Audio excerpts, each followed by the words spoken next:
Have you ever wondered what it's really like to sail out of the world's busiest cruise port? Maybe you've pictured the skyline glinting in the Florida sun, palm trees waving along the causeway, and massive ships lined up like floating cities.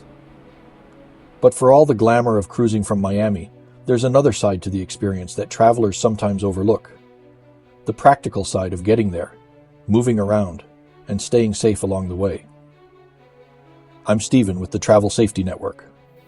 For over 25 years, I worked around the globe in industrial safety and risk management, helping people navigate some of the most challenging environments on Earth. Today, I'm bringing that experience to the world of travel, because being prepared isn't about being fearful. It's about having the knowledge you need to enjoy your trip confidently.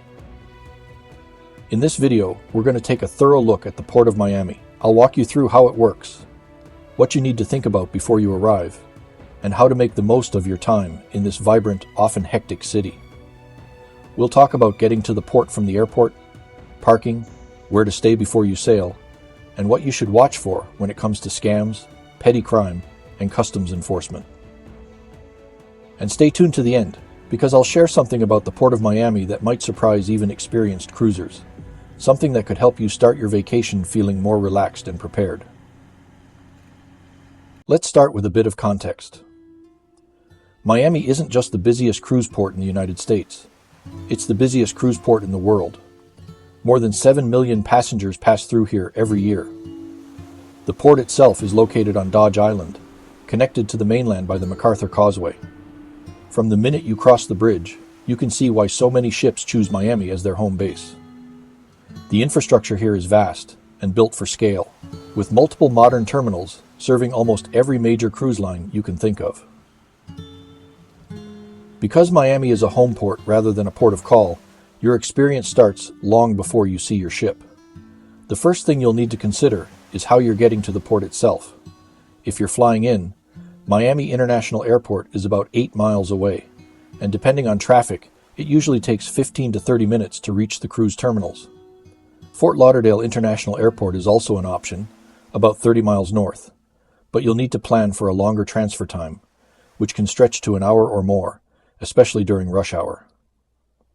One of the great advantages of cruising from Miami is the growing network of connections beyond taxis and shuttles. The Brightline train, a modern high-speed rail service, now links downtown Miami to Fort Lauderdale, West Palm Beach, and even Orlando. If you're traveling from elsewhere in Florida, Brightline can be a comfortable, reliable way to reach the city, and the Miami station is only about 2 miles from the cruise port. From the Brightline terminal, it's a short ride by taxi or ride-sharing service over the causeway. If you plan to drive to Miami and leave your car during your cruise, the port has ample parking, with garages and surface lots adjacent to most terminals. Parking is secure, though not inexpensive, so it pays to reserve your space in advance if possible. Many nearby hotels also offer stay and park packages that include shuttle transfers to the port, which can save you a little money and make embarkation morning easier. Speaking of hotels, one of the most common questions I hear is where to stay before or after a cruise out of Miami. You have options to fit every budget and style. If you want to be as close as possible to the port, look at downtown hotels near Biscayne Boulevard or Brickell Avenue. These put you within a 5 to 10 minute taxi ride of the terminals and give you easy access to the shops and restaurants of Bayside Marketplace. If you'd rather start your trip with a more resort-like experience, consider staying in Miami Beach. Just across the causeway, South Beach offers a mix of Art Deco hotels, oceanfront properties, and vibrant nightlife. Staying here does mean a slightly longer ride to the port, typically 15 to 20 minutes depending on traffic, but many travelers find the atmosphere worth it. Once you arrive at the port, the arrival process is generally efficient, but can feel overwhelming, especially if multiple ships are boarding at the same time. You'll need to show your identification and cruise documents at the entrance, drop your checked luggage with porters, and proceed through security screening. The terminals themselves are modern and well-signed, but lines can be long. Arriving early and having all your paperwork ready will save you stress. While Miami is an exciting city, it's also important to be realistic about safety considerations. Petty crime is the most common issue visitors encounter, especially in areas around downtown, South Beach, and the cruise terminals. Theft from vehicles is a persistent problem, so never leave luggage or valuables visible in your car, even for a short time.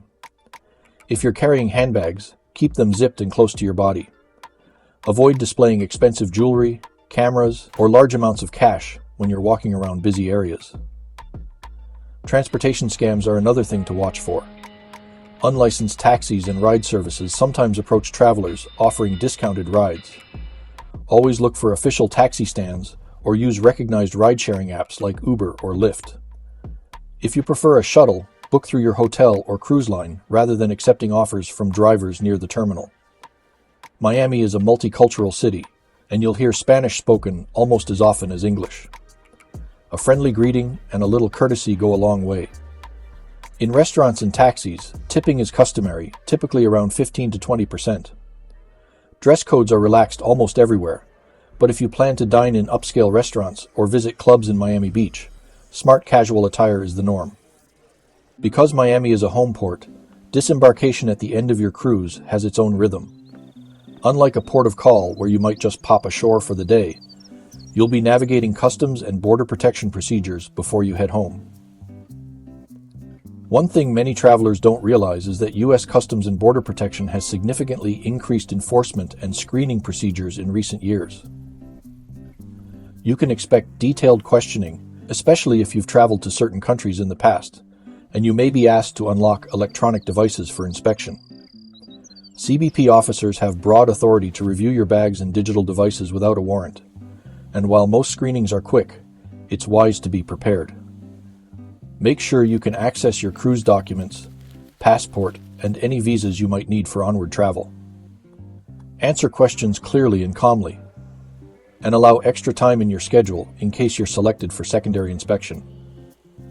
After you clear customs, taxis and ride shares are available just outside the terminals. If you're flying home the same day, factor in at least an hour to get from the port to Miami International Airport, more if you're traveling during peak times. Many seasoned cruisers prefer to book flights in the afternoon rather than early morning, just to avoid the stress of a tight connection. Beyond the cruise port itself, Miami offers plenty to see and do if you're extending your trip. Bayside Marketplace, right downtown, has shops, restaurants, and waterfront views. The Perez Art Museum Miami and Frost Science Museum are nearby, perfect for a cultural afternoon. South Beach, with its famous pastel buildings and lively atmosphere, is an easy taxi ride away. If you have more time, consider exploring Little Havana or Wynwood for a taste of the city's Cuban heritage and thriving art scene. The travel advisories for the United States from Global Affairs Canada, the UK Foreign Office, and Australia's Department of Foreign Affairs and Trade generally recommend exercising normal precautions, similar to other large American cities.